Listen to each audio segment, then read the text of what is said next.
The Senate Committee on Natural Resources will now come to order. Will the beautiful secretary please call roll? Chair Cruz Crawford. Here. Senator Scheibel. Here. Senator Bazina. Present. Senator Hansen. Here. Senator Ellison. Here. Thank you. Thank you. We have a quorum.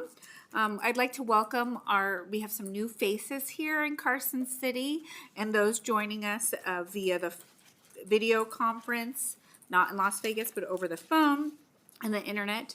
I'm going to go over a few housekeeping rules. When you are testifying, please turn your mic to on and off when you're not talking. We have viewers online and we are recording the meeting, and the microphone catching that conversation will be helpful by using the microphones appropriately. If you do have handouts, please give 10 to the committee secretary prior to your testimony. In addition, exhibits and amendments must be submitted electronically, PDF, to the committee manager no later than 3:30 p.m. the business day before the meeting. Committee information is available on Nellis, which is addressed through the legislature's website. You may also watch our meetings through Nellis or the YouTube channel. We ask that public comment is kept to 2 minutes. Written comment can be submitted before, after, or 24 hours of the adjournment after the adjournment of the meeting. Members of the public can provide testimony on a bill either in person or by telephone. And please mute your electronic devices, especially those cell phones. Today we're going to hear Senate Bill 86. And we are ready to begin that hearing, so I will open that now. Please introduce yourself. This is a measure that revises provisions related to forestry.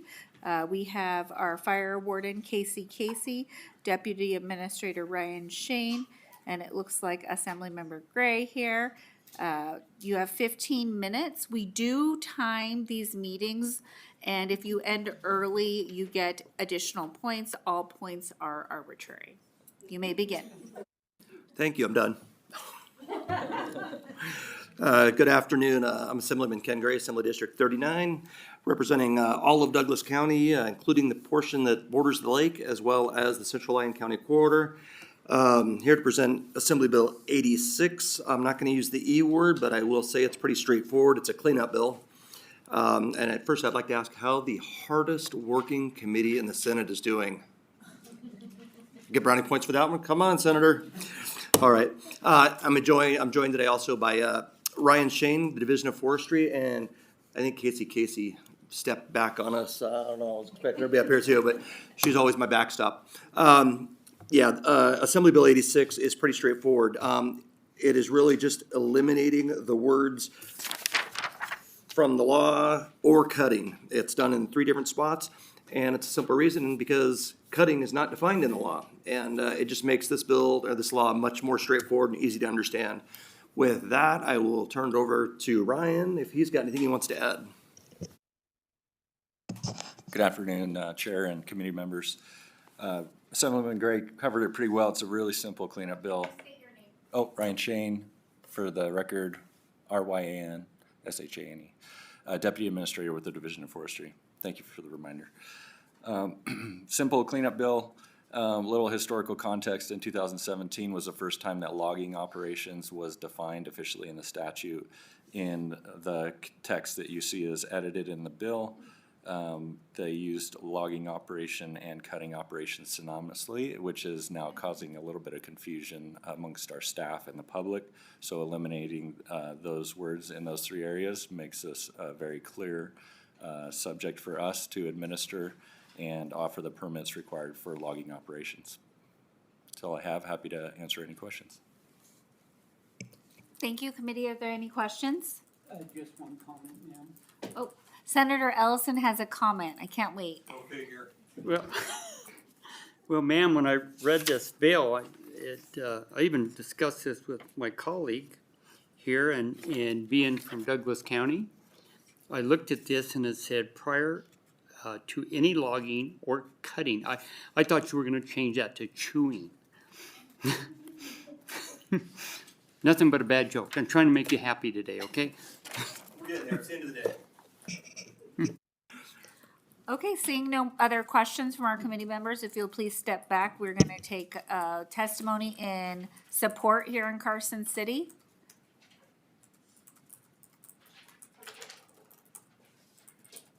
Seeing none, any AVH, anyone on the phone line wishing to testify in support of AB 86? Thank you, Chair. The public line is open and working. There are no callers at this time. Okay, we'll now take testimony in opposition. Anyone here in Carson like to have testimony in opposition? Seeing none, AVH, is there anyone on the line that would like to provide testimony in opposition of AB 86? Thank you, Chair. The public line is open and working. There are no callers at this time. Anyone here in Carson that would like to provide testimony in neutral? AVH, is there anyone on the line that would like to provide testimony in neutral? Thank you, Chair. The public line is open and working. There are no callers at this time. Thank you. I'd like to provide an opportunity for the presenters to come in and closing statements for Assembly Bill 86.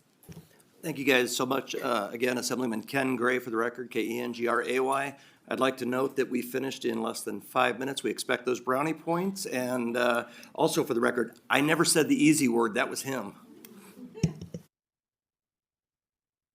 Thank you so much. That was cutting it close. 11 minutes and 11 seconds. Sorry, Senator Pazina. Thank you so much. We'll now close the hearing on Assembly Bill 86. We are now ready for Assembly Bill 354. I will open the hearing on Assembly Bill 354. This is a measure that revises provisions relating to the Nevada State Board of Geographic Names. We have Assemblymember Harris here. She will be getting 15 minutes, and you may begin when you're ready.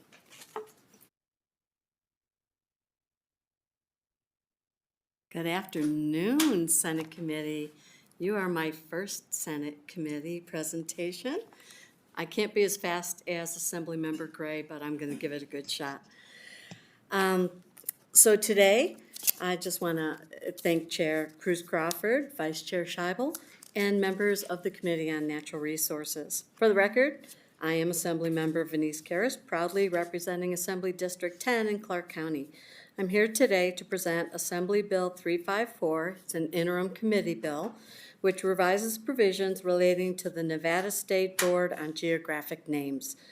Dr. Christine Johnson and Dr. Paul White with the Nevada State Board on Geographic Names have provided a short statement. With your permission, Chair, I will read it now. At its formation in 1985, the membership of the Nevada State Board on Geographic Names included representation by state and federal agencies as voting board members. No other state names board across the U.S. has federal representation in this way, nor do other state boards in Nevada include federal agencies as voting members. Both the USDA, Department of Agriculture, and the U.S. Forest Service and the BLM Bureau of Land Management, requested in writing to be removed from the Nevada State Board on Geographic Names. Assembly Bill 354 removes all the federal agencies from having voting status on the Nevada Board. Further, this bill will bring the membership of the NSBGN in line with other states. Federal agencies will continue to participate in an advisory capacity and have expressed their commitment to doing so. In short, the proposed change is a situation viewed by all parties as being welcome and necessary. It will help streamline processes and allow the NSBGN to continue its work in an efficient manner. At the Chair's pleasure, I will briefly discuss the bill in its first reprint form. Don't worry, it won't be very long. It's a short bill. As previously mentioned, AB 354 seeks to change the membership of the Nevada State Board on Geographic Names from 12 voting members to its original 9 voting members. Specifically, Section 1 of this bill removes the representatives from the Nevada Historical Society, the United States Bureau of Land Management, the United States Forest Service, and the United States National Park Service from the Nevada State Board on Geographic Names. and it adds to the board one representative from the Division of Museums and History of the Department of Tourism and Cultural Affairs. The federal agencies were removed as voting members of the state board due to potential conflicts of interest and to ensure that the board's composition remains in the best interest of Nevada's governance. In Section 1, Subsection 2, the federal agencies will stay on in a non-voting advisory role as is allowed in the bylaws of the Nevada State Board on Geographic Names. Finally, because this bill is effective on July 1st, 2025, Section 2 allows the representatives appointed by the United States National Park Service and the Nevada Historical Society who are serving on the board on July 1st, 2025, to continue serving on the board until their successors are designated by the appropriate agencies. Thank you for your consideration of this important measure. I urge your support, and I'm happy to answer any questions you may have. We have Senator Pazina has a question. Any others? Okay, go ahead. And then Senator Scheibel. Thank you so much. It's great to see you here. Thank you for the presentation. I was just curious. I noticed that the representative from the Nevada Historical Society was taken off, who's not a federal member. So I was curious for the reason for that. Is it because they're now affiliated with the Division of Museums and History? Yes. Okay. Venice Karas for the record. Yes, that's exactly correct. Thank you also for the presentation. I understand you didn't sit on the interim committee, but I'm wondering if you know some of the history and why we're going to leave these individuals on in a non-voting capacity. Why not just kick them off entirely? Venice Karas for the record.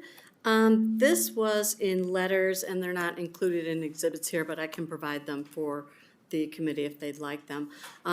The federal agencies wanted to stay involved just in an advisory capacity, and so the board decided that that was okay since it was within the bylaws.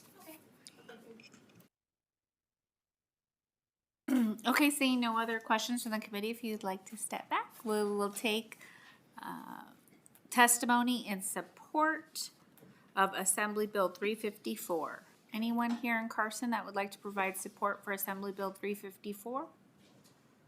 Seeing none. AVH, is there anyone on the line that would like to provide support testimony for AB 354? Thank you, Chair. The public line is open and working, but there are no callers at this time.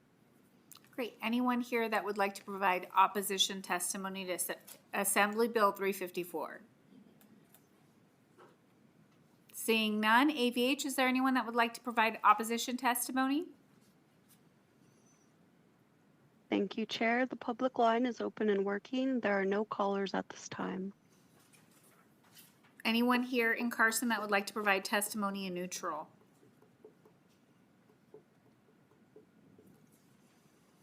Seeing none. At AVH, is there anyone on the phone line that would like to provide testimony in neutral? Thank you, Chair. The public line is open and working, but there are no callers at this time. Great. Our sponsor, would you like to come up and provide any? Okay, we are waiving our closing comments. Thank you so much for coming on this side. We really appreciate it, and hopefully you had fun in our house. I am now going to close the hearing on Assembly Bill 354, and we are going to open the hearing on Assembly Bill 429.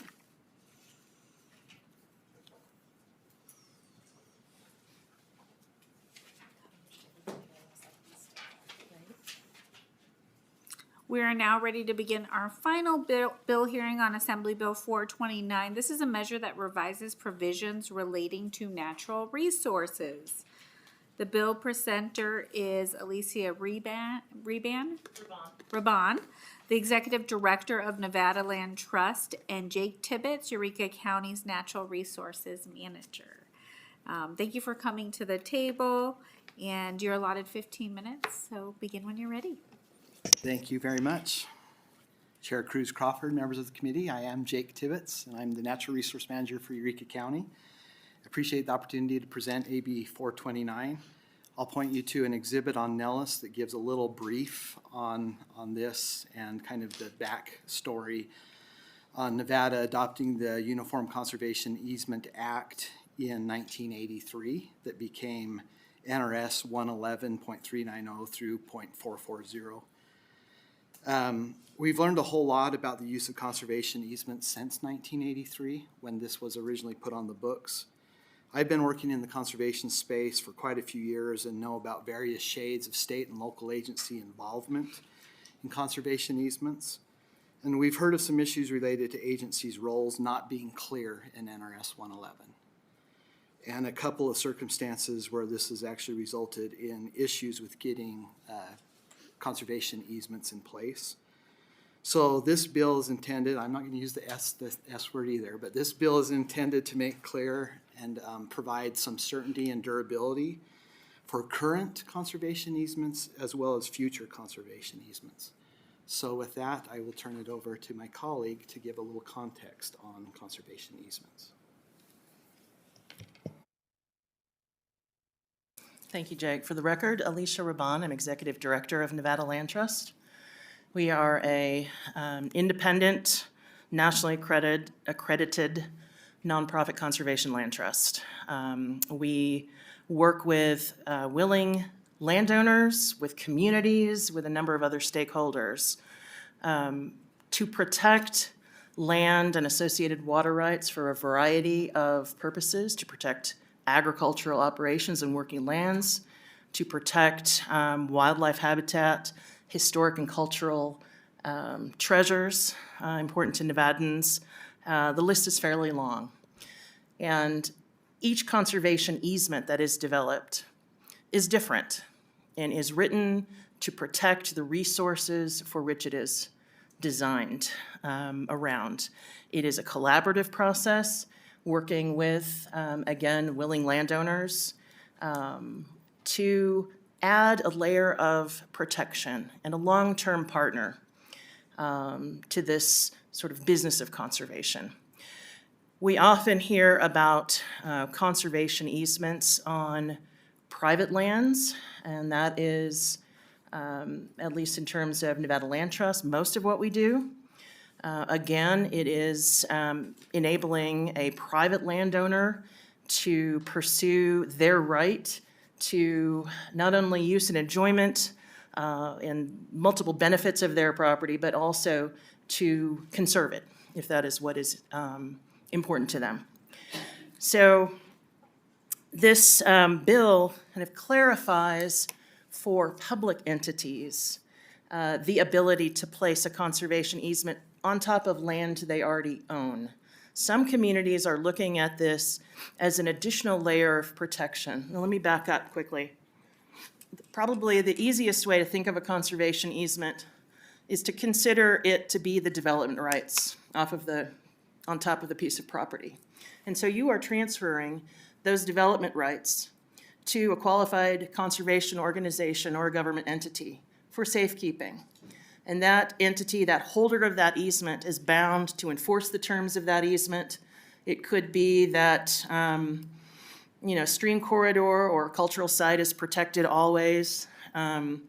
Perhaps it would be of benefit to the landowner to allow for some stream restoration, so we might work together and move some watering tanks away from the stream and kind of allow for these restoration activities. Again, each one is unique to the property that we're working on. I was telling Jake earlier that this morning, I've been working on our first conservation easement in Lamoille. So we're very, very excited about that. But this particular bill gives public entities that same ability, or clarifies it for public entities to be able to create that conservation easement and then transfer that to another entity for safekeeping. Some communities pursue this to guarantee that important community assets like parks and trails remain available to their constituents. So you're seeing some kind of communities protect against perhaps an uncertain future where something that is very important to a community, may be changed or carved up in some way. So I think it's really a step in the right direction to offer this clarity. And I'm happy to answer any more questions about conservation easements, if that is helpful. Committee, are there any questions? Yes, Senator Ellison has a question. Thank you. Would that be allowed in one of these areas to do maintenance and repairs within that easement? In my experience, Alicia Raban, for the record, Nevada Land Trust. In my experience, Senator Ellison, because each conservation easement is different, we try to find that balance between the protection of the resource and the ability of, in our case, mostly the ranching community, these families, to operate their business. And so there is a lot of flexibility that can be built in. So we might have different zones. For example, a homestead zone allows for the construction of another house for a child, or expansion of the corrals, or building a pole barn, or shop, or something. Ranch-based business, farm-based business. Other areas, I'm thinking of one conservation easement. It was our very first, actually, in Washoe Valley that I passed on the way down. It has a very active agricultural zone, and then it has kind of an upland zone where all the deer bed down at night. And the idea behind that conservation easement is to protect those important agricultural soils for alfalfa and other crops, and also protect that sort of upland for all the wildlife that is there. If there's ever any, there's an ability in that particular conservation easement to create some agricultural outbuildings, other ways to support the business on that ag land, but the easement requires an offset. And so there are some balances. Kind of depends, Senator, on the funding sources that we use. Easements can be donated or purchased. Often it's a combination of both. But they really are, at least the ones that Nevada Land Trust engages in with, both on our behalf and working very closely with partners.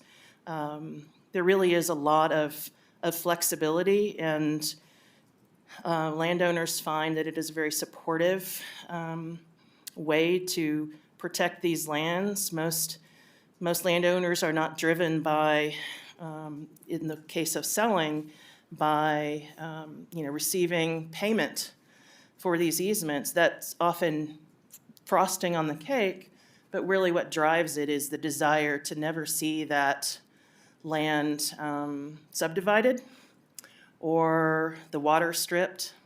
In fact, those are two of our most basic restrictions for the easements that we do. Unless something is specifically called out in that easement, they don't typically allow for subdivision or stripping of the water. Thank you, Madam Chair. Senator Hansen? Thanks. 3 quick ones. How many are there in Nevada? Conservation easements. 2, do you have a map of the locations? And 3, I swear there was some kind of tax advantage or something that they used to encourage people to do these. Can you elaborate on those 3 points?